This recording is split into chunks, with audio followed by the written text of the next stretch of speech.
In this video, we're going to show you the easiest way to paint raised lettering in less than 2 minutes. Let's get to it.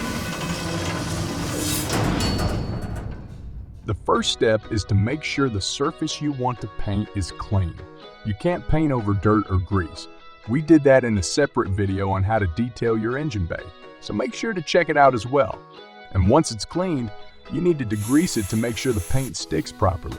You can use brake cleaner or isopropyl alcohol to degrease the surface. Thoroughly wipe down the letters with a microfiber towel. Then, when the surface is prepped for painting, the only tool you need is a paint marker in the color you want. It's that simple. Take your paint marker and carefully trace the letters, but make sure you only paint the top part and not in between them. Don't apply too much pressure, just gently swipe some paint on there. It's super easy and quick, especially when the letters are quite large like these ones. It makes it easy to get a great result. But if the lettering is smaller, like on this cap, except for the large center part, you need to make sure your paint marker isn't too wet. If it is, you risk putting too much paint on there, which can run in between the letters.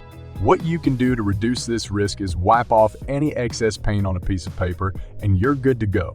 Now the marker will apply the paint less abundantly so it won't run in between the letters. The same goes for this brake fluid reservoir cap. The letters are really small and you can easily spill paint between them if you're not careful. But after wiping off the tip on a piece of paper, it's easy. And just like that, we managed to transform these faded caps and made them look like new again. And now you can too. Thanks for watching. If you liked our video, please make sure to like, subscribe, and share.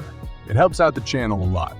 And don't forget to hit that bell button so you don't miss any of our uploads. More videos are on the way, so we'll see you on the next one.